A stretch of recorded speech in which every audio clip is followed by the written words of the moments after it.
encontros me deixaram tão à vontade como a partir do convite do ICLOC. A organização, o carinho de receber, a maneira de tratar e ouvir, quer dizer, isso para mim foi marcante. E eu compareci à primeira reunião sozinho, mas assim que eu pude, eu combinei com a Cira Maria, que é professora atuante em sala de aula o tempo todo, ela só está aposentando no estado esse ano, depois de uma boa luta profissional. É bom esclarecer que eu mergulhei na proposta do ICLOC de corpo e alma. Agradeço a espontaneidade da Janete dizer isso que ela disse, mas foi uma coisa recíproca, quer dizer, eu realmente comprei essa delícia de rediscutir questões envolvendo a matemática nesse processo de aprendizagem que a gente vive. A questão do logo, de buscar uma solução, de não se conformar com um logo fixo, mas com a ideia dele ser variável e ir revelando envolvimentos da matemática no cotidiano, foi o que me motivou a não parar e sempre produzir, buscar uma ideia nova e tentar outra até chegar nessa solução. É bom que se diga o trabalho central da Cira Maria no IME da USP, no curso que ela participou, que era o Base 10, o trabalho que ela desenvolveu lá era de Tangram. Então, a nossa experiência, as nossas oficinas, que também privilegiaram muito o trabalho com o Tangram, acabou me oferecendo a imagem mutável, né, e brincalhona que acompanha esse logo. A questão do título, é bom que a gente diga, né? É lógico que eu não gosto de ficar colocando a matemática na UTI e perguntar para todo mundo a solução, né? Dá para tratar desse mal? Foi para incomodar um pouco mesmo, não foi para outra coisa, senão criar essa relação de questionar mesmo. E eu tive apenas o cuidado, eu não sei se está... Eu tive apenas o cuidado de colocar no título da palestra matemática entre aspas, porque não é a matemática, né, como ciência que eu estou colocando em questão, mas essa matemática do nosso trabalho, que muitas vezes ela é, vamos dizer assim, mal compreendida e às vezes nem trabalhada com os recursos culturais que a gente tem. Fundamentalmente, o trabalho de hoje, tanto na apresentação agora, quanto na oficina, ela vai lidar com questão cultural. Tanto que o nosso embasamento pedagógico, ele é um pouquinho diferente do que se vem fazendo até hoje. Nós nos centramos em conceitos científicos da antropologia cultural. Então, é uma pedagogia que trabalha questões voltadas e embasadas pela antropologia cultural. Por que isso? Porque existe uma história um pouco mais longa. Eu trabalhei praticamente de editor a vida toda. Eu lidei produzindo materiais didáticos de matemática, desenho e arte. Me tornei autor nessas três disciplinas, nessas três contribuições. Lidei num período interessante numa coleção chamada Pensamento e Ação no Magistério, que a gente fez nos anos 80, final dos anos 80, e que de alguma forma já estava preocupada, aquela coleção que eu trabalhei, organizei e criei, com os três vertentes do trabalho pedagógico. O educador, o pedagogo, num selo onde a gente lidava com vários educadores, inclusive Macarenco, Frenet, Paulo Freire, entre outros, e um segundo selo desse trabalho lidava com as concepções pedagógicas desses agentes. E a terceira preocupação naquele momento era criar uma coisa que para mim ainda era mais importante que todas as outras. É óbvio que você precisa do educador, é óbvio que você precisa entender o seu pensamento e a sua proposta, mas sem que a prática seja realmente desenvolvida e fortalecida, as coisas não acontecem. E isso marcou todo o meu trabalho como educador. É óbvio, eu lecionei no SESI muito tempo, lecionei no Estado, lecionei no Santo Inês e dei aula no Santo Antônio de Lisboa, lá no Carrão. Eu sou ex-aluno do Agustiniano São José, então eu tenho uma formação que me fez viver questões pedagógicas. E essa trajetória, ela me colocou no fim de carreira, entre aspas, né? Como professor da AMB Morumbi, como professor especialista em produção editorial. Eu fiquei 10 anos trabalhando na AMB, estou com um retorno previsto dia 10 de julho agora. Então, esse relato profissional me deixa muito à vontade para enfatizar coisas importantes em matemática. O tema central é vivência e registro. Não adianta vivenciar se não documentar. Não havendo documento, não há como nem defender o sucesso nem o fracasso quando alguém nos ataca. Por algum deslize ou por não alcançar os objetivos. Registro, documentação é fundamental. Só que ao lidar com registro, documentação, é preciso estar muito atento com o que para mim hoje aqui nesse encontro com vocês é de suma importância. É preciso trabalhar respeitando diferentes linguagens. Recentemente, 10 anos, até mais, 15, 20 anos para cá, se fala muito em múltiplas inteligências, né? E todas as vezes que eu lia e me envolvia com aquela temática, me passava na cabeça uma questão fundamental. Será mesmo que a questão é múltiplas inteligências? Será que a questão não está um pouco mais na raiz, antes disso, nas múltiplas linguagens? Então eu me firmei muito mais na minha base pedagógica em estudar o poder dessas linguagens. Para mim, hoje aqui, eu fiz um desafio e vou começar com ele. Eu inverti. A minha exposição teórica vai ficar lá para o fim, até porque eu tenho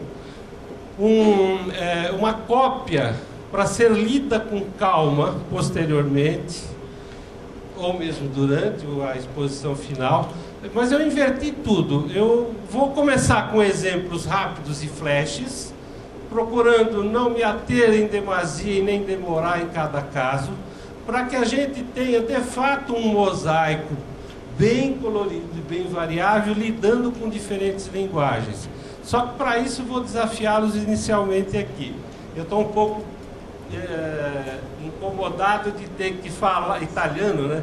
Filho de italiano, quando pega o microfone não fica preso, né? Mas de qualquer forma, vamos lá. Eu vou me comportar com o microfone.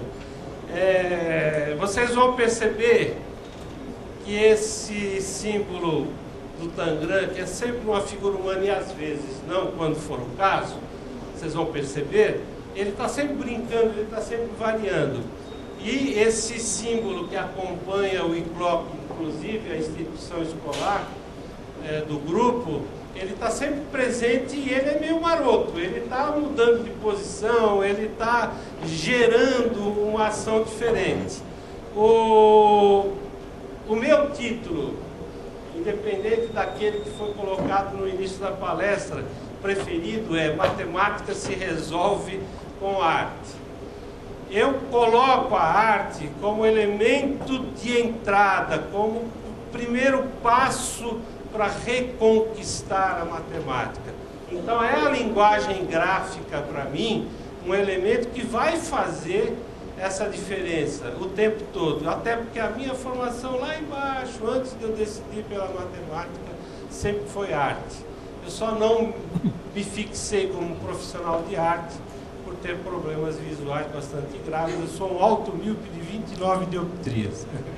Então realmente não deu. A minha opção de arquitetura inicial ficou para segundo plano. Mas não deixei de viver um bom primeiro ano de arquitetura com grande sucesso, mas depois desisti. Esse título poderia ser melhorado com uma frase do João Batista de Melo Souza, o irmão mais velho do Malbataan, aquele que escreveu histórias do Rio Paraíba, e que se dedicou ao trabalho com os ancenianos e que também foi o maior incentivador do Esperanto no Brasil. Ele foi o escritor, né, de sucesso da família. Ele, quando já era moço,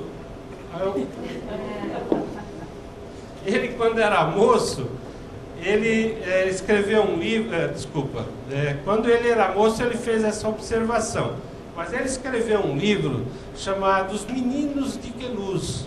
A família é do Rio, mas o pai foi deslocado para Queluz, que na época pertencia ao estado do Rio de Janeiro, hoje é São Paulo, e ele então escreveu esse livro, e neste livro, fabuloso, genial, eu sorvi esse livro. Ele diz: Julinho era péssimo em matemática. Esse Julinho era um Malbataan, né? Aí, como a palestra descobrir por que a matemática há tanta resistência, aí eu volto, eu inverto a pergunta. Será que aquela matemática dada ao Julinho era realmente boa?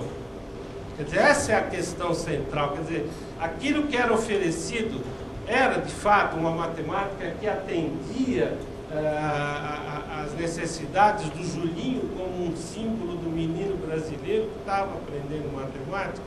Óbvio, toda a obra de divulgação do Malbataan que eu estudei, fiz biografia, preparei material, revela uma pessoa que foi exatamente combater os abusos de linguagem, propondo laboratório de matemática, atividade concreta, ser um divulgador de primeira linha, sem ser um grande matemático, até porque, na época, as polêmicas mostravam que os acadêmicos não toleravam e muito menos aceitavam o trabalho do Malbataan. O Stavale, famoso Stavale, aqui de São Paulo, acho que da USP, foi o grande combatente na época do trabalho do Malbataan. E esqueceram que o Malbataan estava fazendo outra coisa. Ele estava nos revelando uma cultura matemática que não poderia ser desconhecida pela riqueza e pela diversidade desse país. Vamos lá. Para lá, né? É isso? Ou ao contrário? Deu? Não deu. Deu. Então, vivência e registro múltiplas linguagens. Agora vem o desafio, a malvadeza do palestrante, né? A malvadeza é mais ou menos isso. Perdão. Desculpa, voltar para lá, esqueço de vocês aqui. A malvadeza está exatamente em revelar esse simbolismo, esta representação um tanto hermética, que no fundo é uma coisa extremamente simples, uma soma onde eu inicio com 1 sobre 2, vou somar 1 sobre 4, vou somar 1 sobre 8. Mas essa é a representação clássica que muitas vezes aparece no manual. Isso, para uma pessoa com envolvimento em matemática, essa linguagem basta e é extremamente simples. O difícil é entender que isso é igual a 1. E é o motivo de eu estar lidando com diferentes linguagens. Se é igual a 1, vamos ver por que é igual a 1. Isso é o que está escrito naquela síntese lá. Agora, quem que tem, vamos dizer assim, percepção rápida para entender que essa soma é 1? Não dá nem para entender direito o que é 1 sobre 64, no sentido assim, na totalidade do que está representando aí. Então, quando vai para 1, A gente só sabe que essa sequência aqui em computação é maravilhosa, né? 1/2 mais 1/4 dá 3/4. 1/2 mais 1/4 mais 1/8 dá 7/8. 1/2 mais 1/4 mais 1/8 mais 1/16 dá 15/16. Existe uma matemática fabulosa, né? Todas as vezes que você pega uma potência de 2 e soma os anteriores, ele vai chegar bem próximo do seguinte. A hora que eu somo 2, 4, 6 com 16, vou dar 31. Então dizem que a melhor maneira para ter dinheiro, cédula física, para que facilite o troco, teria que ser uma cédula de R$2, uma de 4, uma de 8, uma de 16, uma de 32, 64 já dá, mas passou de 100 já, o troco fica facilitado. É óbvio que nem sempre aquilo que a matemática revela com uma segurança de combinação de valores acaba sendo prática na vida real. É óbvio que a divisão dos centavos não pode ser desprezada e tal. Então vamos partir para o que é isso aí, né? Que a aritmética já melhorou um pouquinho, né? A álgebra não é tão agradável assim. Então vamos lá. Quer dizer que eu tenho uma metade de alguma coisa chamada um inteiro. O meu raciocínio é a metade, mais a metade da metade, a metade da metade, a metade da metade, a metade da metade. Quer dizer que isso aqui dá 1? Para não esquecer do microfone.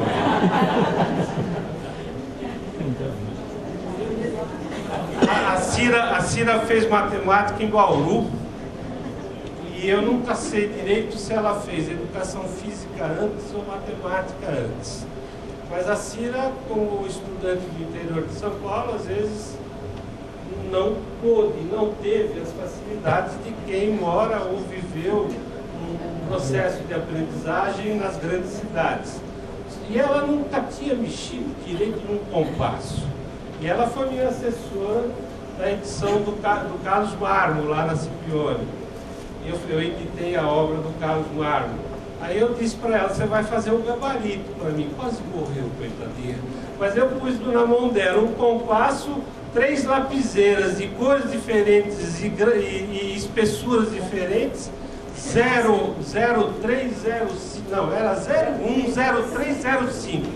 Então eu falei para ela, você vai fazer um gabarito onde o dado está em 0,5, a construção auxiliar em 0,1 e a ênfase em 0,3, sei lá, alguma coisa assim. Então esta é a Cira, ela me acompanha no trabalho tanto editorial como pedagógico, como oficineira, desde 92, quando nós nos conhecemos na oficina do CAEM na USP, onde eu fui fazer o trabalho dentro que eu estou fazendo com vocês hoje aqui.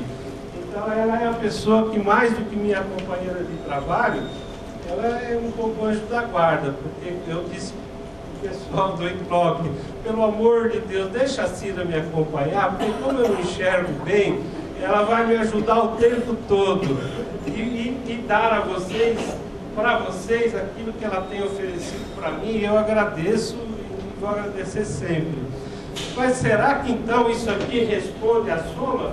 Vamos ver melhor, mudou de linguagem.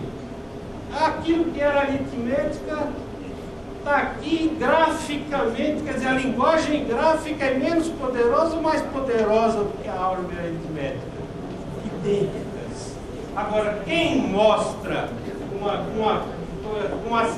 quem que consegue mostrar para uma criança que não domina linguagens, qual convence, ou isoladamente elas convenceriam se fossem usadas com exclusividade?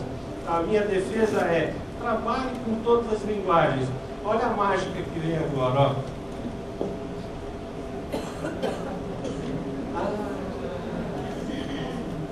Vocês conhecem isso aqui? A tendência dessa curva tem um nome. Toda progressão geométrica, ela acaba gerando uma função logarítmica no gráfico. Porque quando você faz, por exemplo, uma espiral e faz essa espiral crescer regularmente, ela, quando cresce com uma unidade, com duas, com 4, com 8, com 16, ou qual for o início, se for 3 é 9, é 27, etc. Quando ela crescer em progressão geométrica, ela gera uma função logarítmica. Gente, eu estou lidando com uma coisa simples, que é provar que a hora que eu deslocar as metades das metades das metades da metade, a tendência realmente é chegar na unidade. Óbvio que isso aí tem um pouco a ver com aquele do Zenão, né? Se eu correr e a tartaruga... Se eu correr metade do que a tartaruga correr, eu vou alcançar a tartaruga. Ela andou, eu corro atrás metade. Ela andou, eu corro atrás metade. Ela andou, eu corro atrás metade. Eu vou alcançar a tartaruga? É óbvio que eu estou trabalhando com conceitos de limite. Agora, puxa, o limite visto de forma de linguagem gráfica é inacessível? Não. Então tá, o meu primeiro trabalho de modelagem. Por que eu uso o termo modelagem? Porque eu estou trabalhando com linguagens que se modelam. A álgebra tem a aritmética como modelo. A álgebra e a aritmética, quando representam um mesmo conceito, elas se modelam. A álgebra, a aritmética e a linguagem gráfica, quando identificam o mesmo conceito, elas se modelam. Ou seja, o modelo é uma explicação de algo que você não está usando naquele modelo que você está adotando como linguagem. E é mais ou menos isso. A modelagem é isso aqui. Mão esquerda não é mão direita, mão esquerda não é mão direita, mas os elementos de uma realidade, quando tem correspondência com os elementos de uma outra realidade, e eles se correspondem, eles formam um modelo. Então, duas linguagens formam um modelo quando os elementos de um e suas relações correspondem aos elementos do outro com suas relações. Como fechou o modelo. Já vai falar um pouco sobre a modelagem. Quem é o estudioso lá, falou para mim assim, mostra para o pessoal o que é um trabalho de modelagem. Pode passar? Pode passando. Deixa o pessoal olhar. Vamos lá, vamos continuar. Segundo desafio de modelar. Segundo não, né? O fecho, né?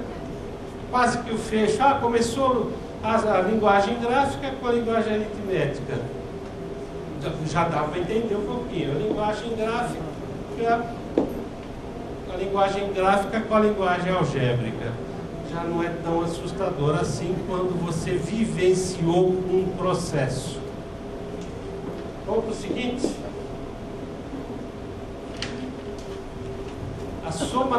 A soma das metades é a metade da soma. Gozado, né? Uma representação algébrica. É algébrica, porque eu não estou com tudo aritmético ali. Eu não sei quem é A, não sei quem é B, só sei que são números. E vai valer para qualquer tipo de número aí, não há dúvida. Mas é fácil perceber essa verdade.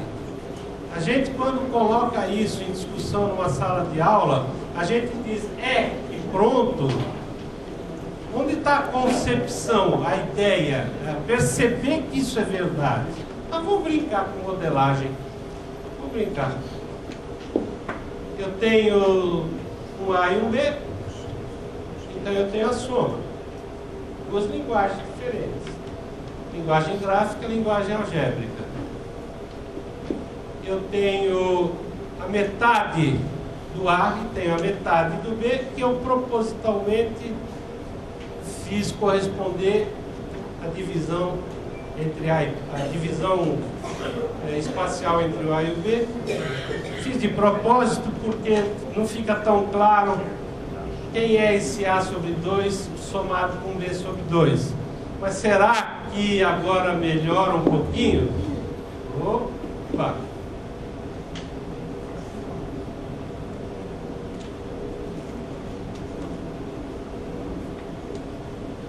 A soma das metades duplamente forma a soma das partes iniciais. Voltando um pouquinho, metade de um valor e a metade do outro valor já daria para entender que eu teria a soma das metades e a metade da soma. Já daria. Para um olhar rápido já dá para perceber. Mas vamos continuar a brincadeirinha de lidar com a questão gráfica. Pô, agora fica bem mais fácil.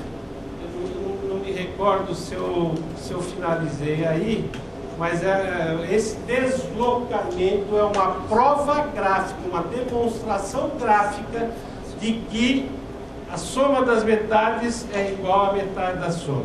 Por quê? Porque a soma das metades é a metade da soma. Tá? Quer dizer, aí, está provado. Isso é diferente de uma demonstração puramente algébrica? Não. É apenas o auxílio ideal de duas linguagens que se auto-explicam ali, naquele momento em que elas são usadas e referenciadas numa documentação, num registro. Tá? Eu não lembro se eu parei aí, eu acho que eu parei. Qual o sistema? Uma soma e uma diferença. Mas sistema sempre foi o terror de muita gente, entender como resolver um sisteminha, né? Eu vou mostrar para vocês como que pela linguagem geométrica, pela linguagem gráfica, é possível perceber algumas coisas interessantes. O que é que eu tenho representado aqui? É aquele nosso A anterior, né? O A mais B vale 16. Ou seja, a extensão da tira. Para que eu fico carregando tira o tempo todo em oficina? Lá na oficina a gente trouxe tiras para a gente utilizar, para tentar construir algumas relações parecidas com essa. Mas o tempo todo, hoje nós não trouxemos aqui, está lá na oficina. A soma de tiras, né? Uma representação. Agora, como é que se representa a diferença? Olha, eu tenho um A e eu tenho um B. Do A retirar do B tem que sobrar alguma coisa que é o resultado que o probleminha dá, que é 4. Esse amarelinho vale 4. Ó a mágica, ó a mágica. A vermelho mais verde, 16. Vermelho mais verde, 16. Vermelho mais verde, 16. Olha a mágica. Vermelho mais verde, 16 com 4, 20. Duas coisas iguais a 20, vermelho vale 10. Mas se o vermelho vale 10, aqui é 4, vale 6. Essa é a resolução do sistema. Rápido, direto, visual, sem drama. Mas a gente pode melhorar isso aí fazendo assim, né? Vermelho mais verde 16, com mais 4, 20. Mas a gente já tinha provado que o vermelho tirando o verde dá o amarelo, que é 4. Então lá eu tenho duas coisas vermelhas iguais a 20, então o vermelho vale 10. Olha a álgebra. Mas se o vermelho vale 10 e o amarelo vale 4, o verde vale 6. Sistema. Tem uma coisa que a gente não pode desprestigiar. Quando trabalhar com a linguagem gráfica, desde cedo, perdão de não usar o microfone. Quando trabalhar com a linguagem gráfica, desde muito cedo, desde as primeiras ações na sala de aula, desde que a criança pegue um lápis e comece a fazer garatuja, desde que ela rabisque e construa o seu primeiro círculo e diga: eu sou o único no mundo. E aí, quando ela traça o círculo e se identifica como um ser independente e único, ela começa a construir sua relação com o conhecimento matemático. Ela rabisca, ela faz o sol raiado, ela foge do círculo e vai para a linha, ela domina o traço, ela domina a reta. Ela não quer parar com o traço porque sabe que as coisas são infinitas, e se ela pudesse sonhar e rabiscar eternamente, ela fazia linhas infinitas. E ela fica infinitamente insistindo em traçar. Aí vem a escola e quer alfabetizar a criança na língua natural do país que ela vive. E diz assim: não, esquece a garatuja, para de desenhar, o importante é conhecer as letras. É óbvio que é importante conhecer as letras, mas ninguém se dá conta que está matando a matemática. É aí que a matemática vai para a UTI. Nesse exato instante onde a garatuja é reprimida e a matemática passa a ser... A matemática que está ali, a gente não percebe, passa a ser relegada. Quem fala isso? Henri Vallon. Quem fala isso? Nilson José Machado, num livro chamado Matemática e Língua Materna, uma impregnação mútua. Quem fala isso? Silvio Dvorak, quando dá uma oficina chamada Desinibição do Traço. Volte a ser criança, comece a fazer garatuja que você vai ser um bom desenhista. Você vai reconquistar aquilo que te tiraram, que você perdeu. Eu, como era um alto humilde, só enxergava na folha de papel, eu fiz garatuja e faço garatuja até hoje. Minha mãe falava assim: esse vai ser um grande desenhista, e eu me tornei matemático. Ou seja, de qualquer forma, eu já pintei, desenhei e fiz a minha carreira como autor em educação artística, mas curiosamente eu estava construindo solidamente uma paixão pela matemática, porque eu não perdi o jeito de ser criança com um lápis na mão. Recentemente eu comprei um desses cadernos maravilhosos de capa dura, eu sempre esqueço daquele nome. Esses, tem vários, tem um nacional, tem um estrangeiro famoso. Como é que chama? Esses cadernos bárbaros. Isso, aquilo é cheiro de papelaria, de lápis de cor e borracha, é a coisa mais sensacional do mundo. Você não atrapalha a vida de um aluno, tirando-o desse cheiro gostoso da papelaria. Eu peguei recentemente um caderno desse e comprei uma caneta dessas que você rabisca gostoso, e fiquei fazendo garatuja agora aos 60, quase 62 anos de idade. Então é um pouco, pensem nisso, reflitam sobre isso. Parece que não é somente esses três que eu citei que dizem que a matemática morre nesse momento. Rhoda Kellogg, era um pouquinho, Edith Dedic, do desenho da criança, vários educadores, de uma forma ou de outra, têm dito que isso aí, talvez a palestra já pudesse parar por aí, mas eu gostaria de mostrar. Agora eu não vou falar mais e não vou nem pegar o microfone.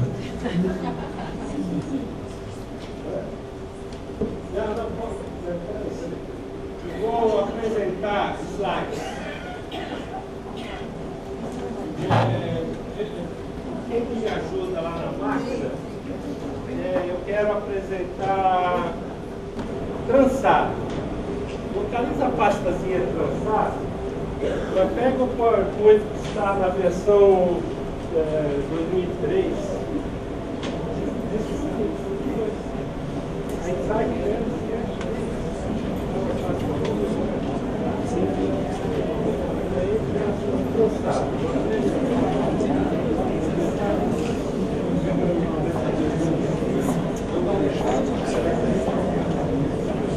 Olha, exposição rápida. A gente faz 7, 8 oficinas. importância da linguagem. Trançado é uma que eu faço questão de mostrar porque ela lida com questões da cultura brasileira, da cultura indígena brasileira, dos povos indígenas brasileiros. Além da pintura corporal, que nós vamos ver daqui a pouco, a arte primária e o trançado. O trançado é uma conquista maravilhosa. Eu fui para Jacareí e levei as tiras de papel colorido.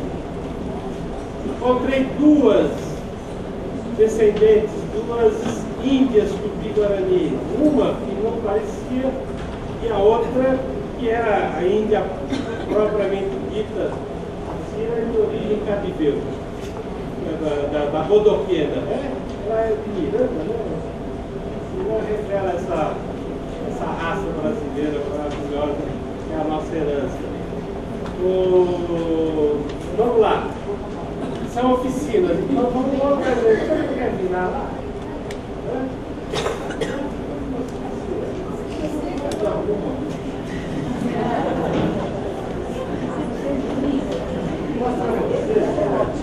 Aqui, se eu ficar aqui, eu vou virando, né? É que eu não quero demorar a discussão dos slides. Proposta de oficina, material, o que descobrir. Eu cedo a quem desejar todos esses programas aqui, é só me mandar um e-mail gvelo@gmail.com.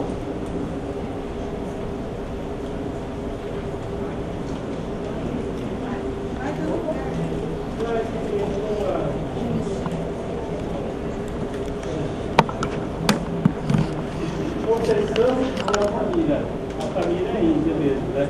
Cabelo, toda a Conceição, filha de italianos com índios, coelhinha.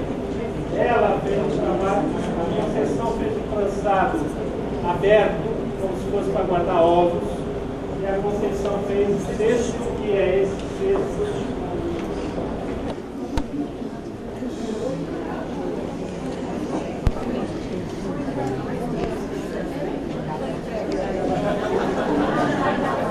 E aí, pode prender aqui. O filme da palestra estará no site do blog. Então, nós então precisamos para falar aqui, mas para a gravação às vezes acaba parecendo sério. E o processo de edição vai nos cortar.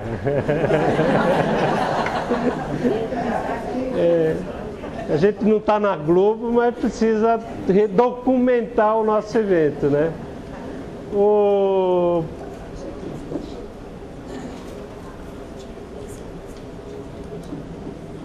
Foi na prefeitura de Jacareí, naquele casarão maravilhoso que tem lá na cidade.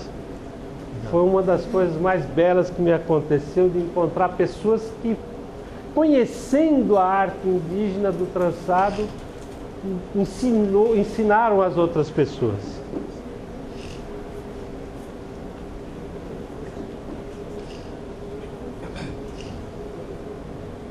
Uma pausa rápida, me dá o... A arte, a cestaria indígena, ela começa com uma base quadrada, que na verdade esse bico aqui, esse bico aqui, esse bico aqui e esse bico, ele é o quadrado de base. Ela é dobrada pelos pontos médios da base quadriculada que está exposta lá. Quando você dobra a base da cestaria indígena, ela é um trançado em ângulo de 90 graus, que é para fechar. Quando você dobra no ponto médio, ela dobra em 45 graus. Então, 45 graus de um lado com 45 graus do outro, ela volta a se cruzar no espaço em 90 graus. Este é o teorema que garante a construção do cesto indígena. Existe uma construção prática, verdadeira, mas que pode ser explicada como um teorema que garante a construção, que é duas dobras de 45 voltam a se cruzar em 90 graus no espaço. O cesto indígena de base quadrada, ele tende a ficar com boca redonda, que é o que a gente conhece quando vai atrás de um cesto para utilizar dentro de casa, né? Que é uma maravilha. Isso se faz na oficina. Então, quem participar da oficina, um dos envelopes surpresa, me dá um. Não qualquer envelope. Eu gosto de surpresa, né? O envelope surpresa não tem título, ele tem número. Quem for à oficina não vai saber o que vai fazer. Ele vai simplesmente catar um envelope surpresa, olhar o que tem dentro e fazer a pergunta, que é a geradora da atividade. O que é que eu vou descobrir? O que é que este material revela na junção arte e matemática? E aí ele começa a trabalhar e a gente trabalha junto.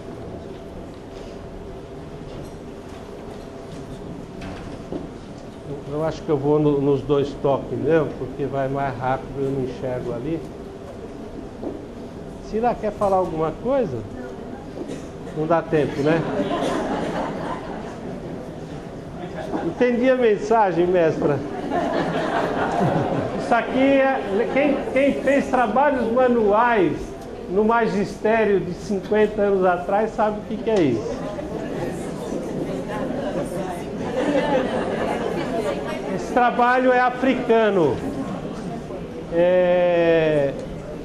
Foi uma oficina que nós fizemos em Blumenau, onde a forma hexagonal, que é característica do trançado africano, foi utilizada. Por quê? Porque havia uma exposição na mesma época na capital.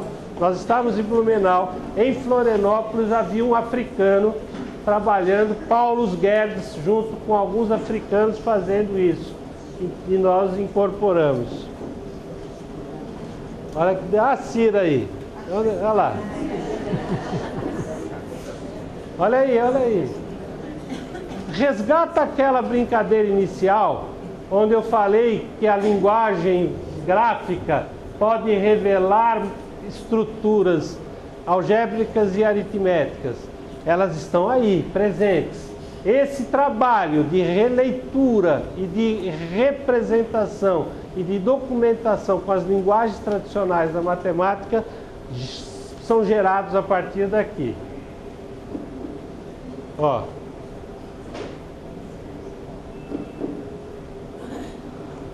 Centro de São Paulo, Avenida Liberdade, uma representante dos povos indígenas dos Andes estava vendendo pulseirinhas. Eu catei, mostra para nós, mostra para todo mundo, joga. Eu peguei uma folha quadriculada, comprei a pulseirinha, colei numa folha, dei para a Cira e disse: leva para a escola. O que seus alunos vão fazer? E foi então, mas aqui é importante, olha, o que é variável e o que é fixo. Conceito de variável e conceito de não mutável. O que isso é real. Tingido com lã, tingido com anilinas naturais e lã de lhama. Isso aqui é desenho dos alunos da Cira.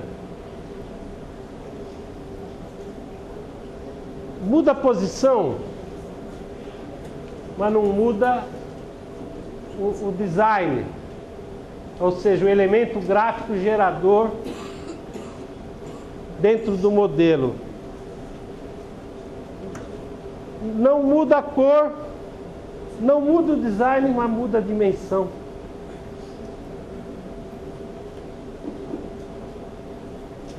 Reprodução, é importante reproduzir. A cópia como reprodução de descoberta, ela não é pecaminosa. Mas se parar na cópia, o processo também não se completa. O que é variável? Ampliação também. Foram resgatados alguns elementos e esses elementos então foram retrabalhados. Mesma coisa, ó. A forma, uma mutação de quê? De cores, né? Aí houve variáveis estão mudando na cor. Tem alguma coisa de forma. Olha lá que interessante. Ó. Uma ampliação quase tipo pixel. É uma coisa assim aqui. E olha que em 92 nem a web funcionava no Brasil, porque era a época do System Board, né? DBS. Bulletin System. A única que eu desafiei a fazer isso aí depois era Vamos fazer, pega a estrutura para mim. Depois de trançada, a estrutura é legal. Deixa eu mostrar a estrutura aí. Vocês vão começar a perceber que a coisa não é tão ingênua assim. A árvore não está aí à toa. Agora, com a estrutura, que vocês vão perceber.